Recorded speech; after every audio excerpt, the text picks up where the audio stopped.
science fans, and welcome to SHE-ensya. Our topic for today is the reason behind SHE-ensya was made.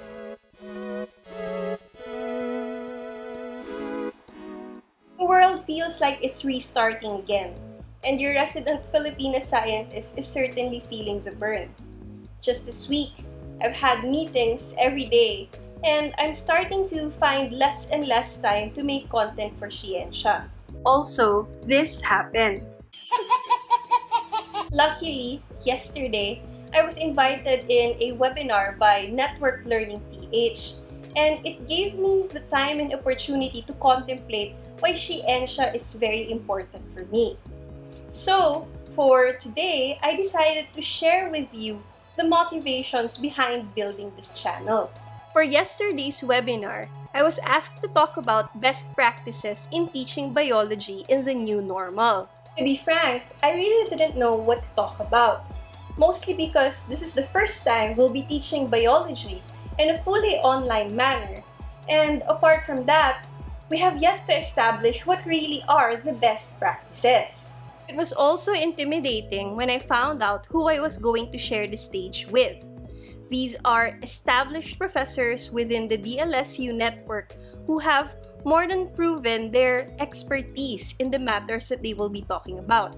One awesome thing about being in the academe is you get to walk with giants. You get the opportunity to learn from them and learn with them. And for me, a very awkward banana, I get to appreciate them from afar. Usually when they're in front of me, I get really embarrassed and tongue-tied. So, having the opportunity to be in a webinar with these people was actually terrifying for me. Prior to the start of SHE-ensya, I would actually often stay away from the science spotlight because I didn't feel comfortable.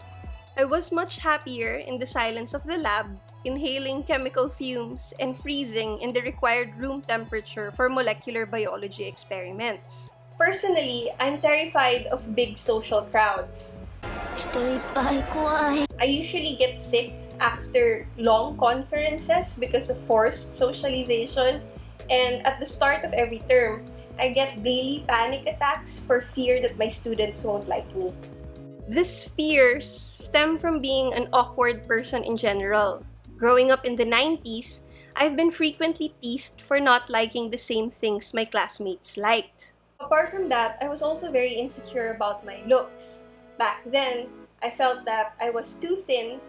Now, I feel like I'm too fat.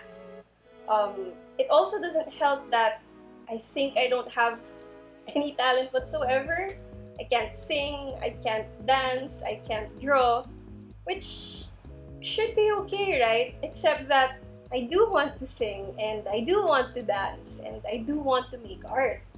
So I guess one of my problems is I try too hard to compensate, and I have heard that used to describe me mixed in with the usual insults.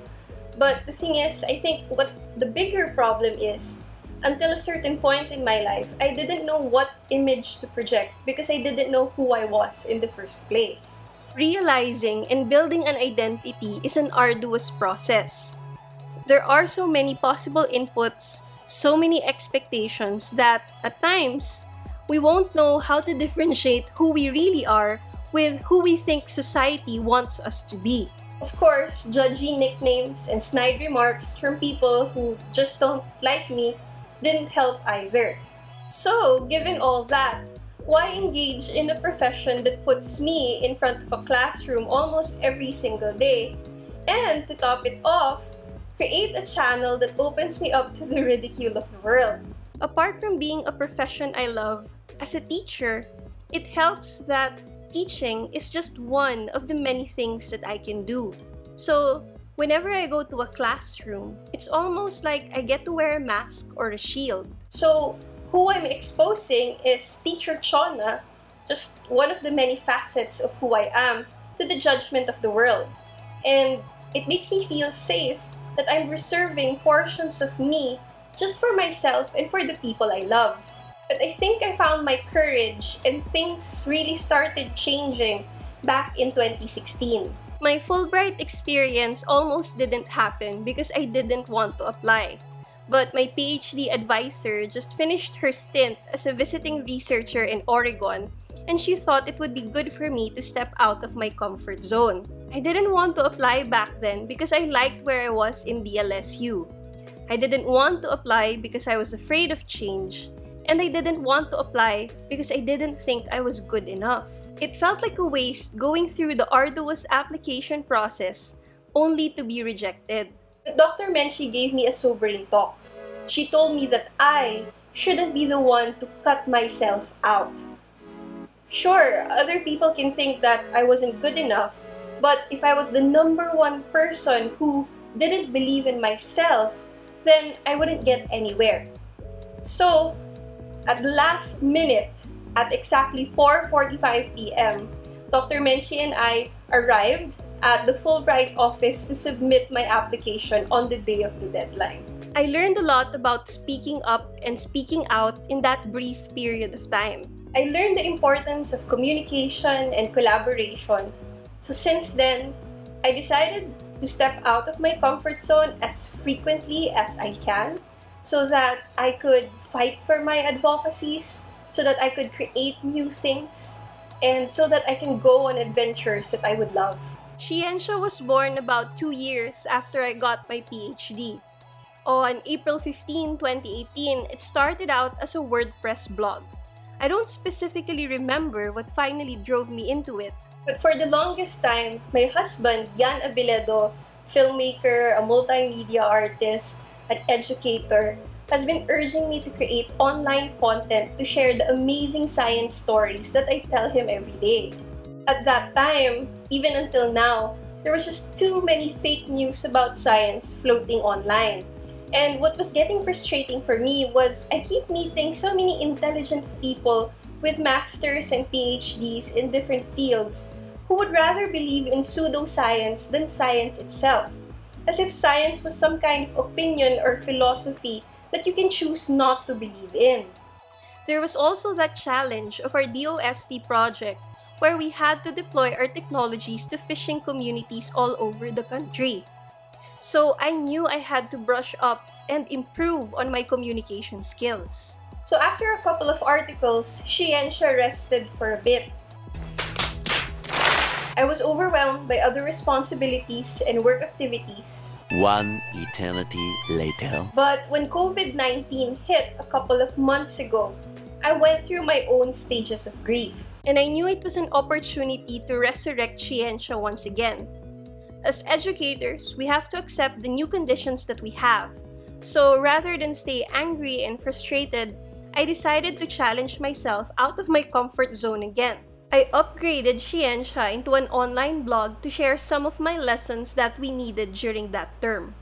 But apart from that, I also kept creating content dedicated to sharing fun information about research in the Philippines and of course all over the world. So far, I've been using it as a platform to encourage critical thinking about current events that affect and are affected by science. So I get to talk about pretty much everything that interests me. I don't know if my creative process is standard, but usually it takes me about 3 to 4 hours to create the content, research and verify the information I'm presenting, and also create my PowerPoint. Shooting often takes me 1 to 2 hours and editing about 2 to 3 hours before I get to post my content, typically every Tuesday, Thursday, and Saturday. Our Facebook page also now shares articles about current discoveries in the world of science, and I also take time to create original content that helps motivate people every Monday and also talks about environmental habits that we can develop every Wednesday. And we also highlight our STEM ambassadors every Friday from senior high school, undergraduate, master's, med school, and PhD.